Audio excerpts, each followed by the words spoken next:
ಅಭ್ಯರ್ಥಿಗಳ 4ನೇ ಪಟ್ಟಿ ರಿಲೀಸ್ ಆಗಿದೆ. ಇನ್ನು 4ನೇ ಪಟ್ಟಿಯಲ್ಲಿ ರಾಜ್ಯದ 4 ಕ್ಷೇತ್ರಗಳ ಅಭ್ಯರ್ಥಿಗಳ ಹೆಸರು ರಿವೀಲ್ ಆಗಿಲ್ಲ. ಹೀಗಾಗಿ ಸಾಕಷ್ಟು ಕುತೂಹಲ ಮೂಡಿಸಿದೆ 4 ಕ್ಷೇತ್ರಗಳ ಅಭ್ಯರ್ಥಿಗಳ ಕುರಿತಾಗಿ.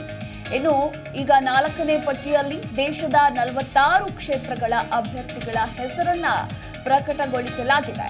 ಅಸ್ಸಾಂ, ಜಮ್ಮು, ಮಧ್ಯಪ್ರದೇಶ, ಮಹಾರಾಷ್ಟ್ರ ಹಾಗೆ ಯುಪಿ, ತಮಿಳುನಾಡು ಸೇರಿ ಕೆಲ ರಾಜ್ಯಗಳ ಪಟ್ಟಿಯನ್ನ ರಿಲೀಸ್ ಮಾಡಲಾಗಿದೆ.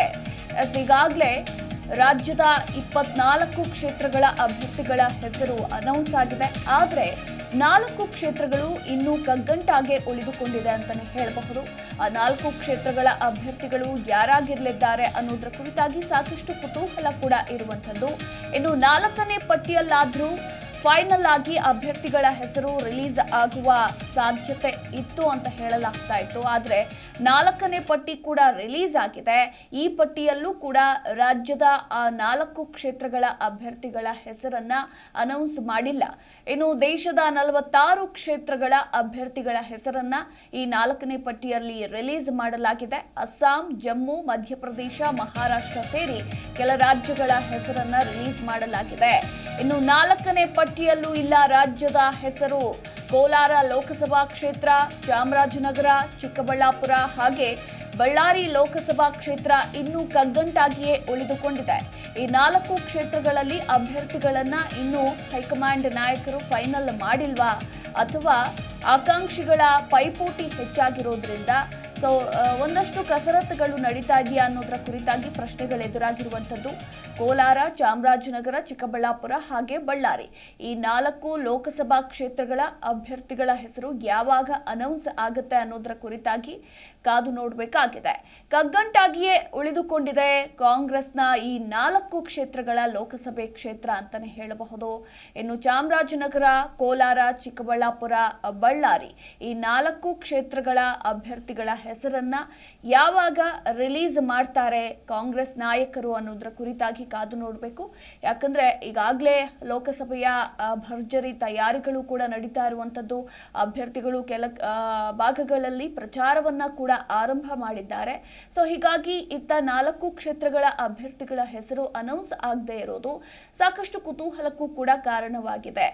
ಇನ್ನು ಒಂದು ಕಡೆ ಈಗ ಯಾವ್ಯಾವ ಕ್ಷೇತ್ರಗಳಲ್ಲಿ ಯಾರ್ಯಾರು ಆಕಾಂಕ್ಷಿಗಳಿದ್ದಾರೆ ಅನ್ನೋದರ ಕುರಿತಾಗಿ ನೋಡೋಣ. ಮೊದಲನೇದಾಗಿ ಚಾಮರಾಜನಗರ, ಇಲ್ಲಿ ಸುನಿಲ್ ಬೋಸ್ ಮತ್ತು ನಂಜುಂಡಸ್ವಾಮಿ ಇವರಿಬ್ಬರ ನಡುವೆ ಪೈಪೋಟಿ ಹೆಚ್ಚಾಗಿದೆ. ಹೀಗಾಗಿ ಕಾಂಗ್ರೆಸ್ ನಾಯಕರಿಗೂ ಕೂಡ ಯಾರಿಗೆ ಟಿಕೆಟ್ ಕೊಡಬೇಕು ಅನ್ನೋದರ ಕುರಿತಾಗಿ ಚರ್ಚೆಗಳು ನಡೀತಾ ಇರುವಂತದ್ದು. ಮತ್ತೊಂದು ಕಡೆ ಕೋಲಾರ ಲೋಕಸಭಾ ಕ್ಷೇತ್ರದಲ್ಲಿ ಎಲ್ ಹನುಮಂತಯ್ಯ ಒಂದು ಕಡೆ ನನಗೇ ಬೇಕು ಅಂತ ಬಿಗಿಪಟ್ಟು ಹೇಳ್ತಿದ್ರೆ, ಮತ್ತೊಂದು ಕಡೆ KH ಮುನಿಯಪ್ಪ ಕುಟುಂಬಸ್ಥರಿಗೆ ಕೊಡಬೇಕು ಅಂತ ಹೇಳಿ ಅವರು ಕೂಡ ರೇಸ್ನಲ್ಲಿದ್ದಾರೆ. ಹೀಗಾಗಿ ಇವರಿಬ್ಬರಲ್ಲಿ ಯಾರಿಗೆ ಸಿಗುತ್ತೆ ಅನ್ನೋದು ಇಲ್ಲಿ ಕುತೂಹಲ. ಇನ್ನು ಚಿಕ್ಕಬಳ್ಳಾಪುರ NH ಶಿವಶಂಕರ್ ರೆಡ್ಡಿ ಮತ್ತು ರಕ್ಷಾ ರಾಮಯ್ಯ ಇವರಿಬ್ಬರ ನಡುವೆ ಪೈಪೋಟಿ ಹೆಚ್ಚಾಗಿದೆ. ಹಾಗೆ ಕೊನೆಯದಾಗಿ ಬಳ್ಳಾರಿಯಲ್ಲಿ ಸೌಪರ್ಣಿಕಾ ತುಕಾರಾಂ ಮತ್ತು VS ಉಗ್ರಪ್ಪ ನಡುವೆ ಪೈಪೋಟಿ ಇರುವಂತದ್ದು. ಹೀಗಾಗಿ 4 ಕ್ಷೇತ್ರಗಳಲ್ಲಿ ಆಕಾಂಕ್ಷಿಗಳ ಪೈಪೋಟಿ ಇರೋದ್ರಿಂದ ಒಂದು ರೀತಿ ಕೈ ನಾಯಕರಿಗೆ ಕಗ್ಗಂಟಾಗಿ ಉಳಿದುಕೊಂಡಿದೆ ಈ 4 ಕ್ಷೇತ್ರಗಳ ಅಭ್ಯರ್ಥಿಗಳ ಹೆಸರನ್ನ ಅನೌನ್ಸ್ ಮಾಡೋದು ಅಂತಾನೆ ಹೇಳಬಹುದು. ಹಾಗಾದ್ರೆ 5ನೇ ಪಟ್ಟಿಯಲ್ಲಾದ್ರೂ ರಿಲೀಸ್ ಆಗುವ ಸಾಧ್ಯತೆ ಏನಾದ್ರೂ ಇದೆಯಾ ಅನ್ನೋದರ ಕುರಿತಾಗಿ ಇನ್ನಷ್ಟೇ ಕಾದು ನೋಡಬೇಕಾಗಿದೆ.